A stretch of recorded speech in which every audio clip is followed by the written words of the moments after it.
Will deliver his first budget speech as finance minister tomorrow, as Wednesday. With unemployment at a record high, the focus for many will be on allocation for job creation.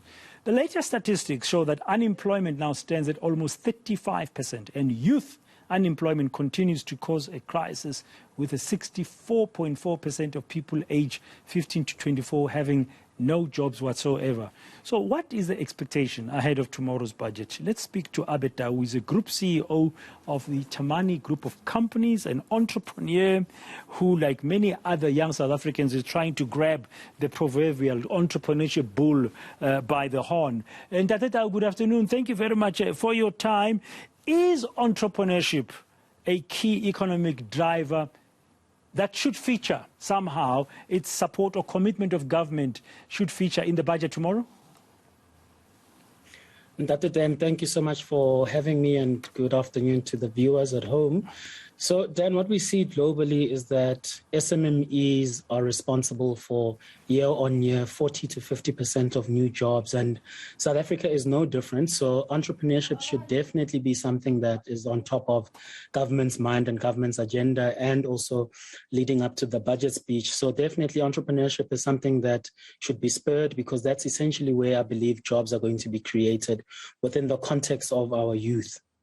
Yeah, now the president in his State of the Nation address 2 weeks ago saying that business, it's not government's job to create jobs or a responsibility to create jobs, but it's the private sector, the function of the private sector to create jobs.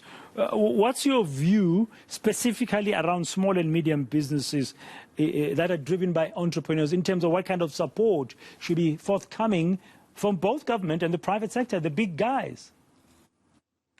Yeah, so Dan, I think government can only say a statement like that if they are providing a environment that is conducive for SMEs. For instance, leading up to the budget speech tomorrow, some of the reforms that I think could happen for SMEs would be something like, if, for instance, for argument's sake, we create a threshold to say if you're an SME making between, 1 to 20 million, the government might allow you to have, instead of 2 VAT periods, essentially pay VAT only on the 3rd month, which allows SMEs to hold on to money a little bit longer to allow them to manage their cash flow better. If you just think about an SME making, 10 million, that's 1.5 million rand in VAT payments that they can hang on to a little bit longer to sort of let them get through the periods where there is some cash flow constraints. And this also goes to the larger corporates, where we're seeing large corporates who deal with SMEs telling them that, our payment terms have moved to 90 days. And I think, again, larger corporates really need to think about the impact that has on an SME, and there's got to be a way where these SMEs are allowed to, request early payment to be able to fulfill some of that stuff. So I think government has a massive role in creating an enabling environment, and legislation is one of the many ways that government can help create such opportunities for SMEs. How do we fare as a country from an entrepreneurship perspective compared to some of our peers on the rest of the continent and elsewhere in the world? I mean, some time back, I saw there was some kind of surveys being referred to in a media report. I can't remember what is the name of the survey, where we are one of the worst when it comes to entrepreneurship in the world. Yeah, look, I mean, Brad Dan, this is a topic I'm super passionate about. I love entrepreneurship. I think our country is rich with talent, rich with young, hungry people wanting to make a difference and wanting to make an impact. But I do think we're a country that doesn't really necessarily encourage entrepreneurship from a young age.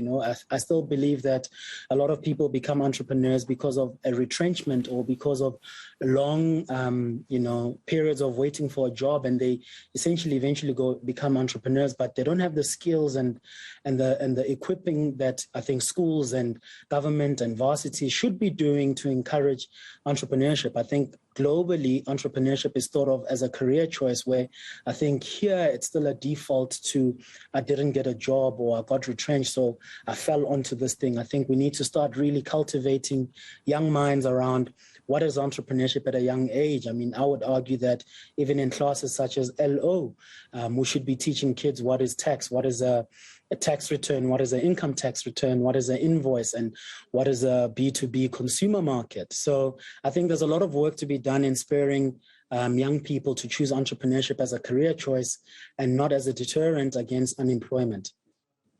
Okay, so we still have a long way to go. Now, the budget speech is tomorrow, and Mr. Enoch Odongwana will outline where monies will go for some of the commitments that were expressed in the State of the Nation address by the President.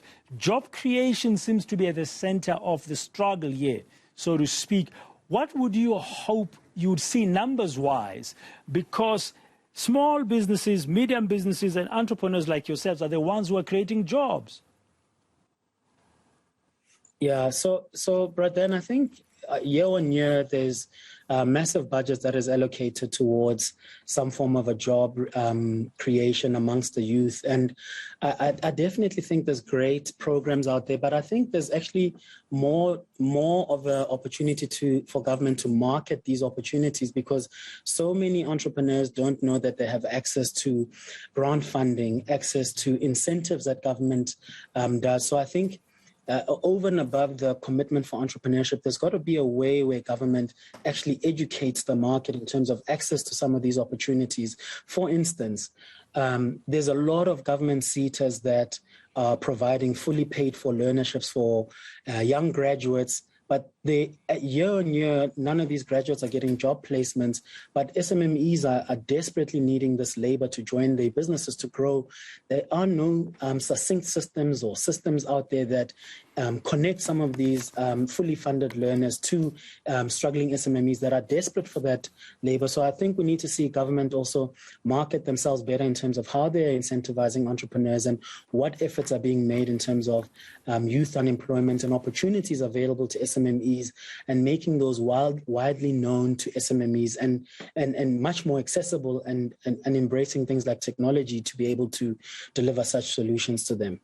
Thank you very much for your time and insights. Abed Tau, Group CEO and founder of the Thamani Group of Companies, an entrepreneur expressing his views and hopes and expectations in terms of that sector of the economy coming out ahead, rather, of the budget speech tomorrow by Minister of Finance, Enoch Odongwana. Well,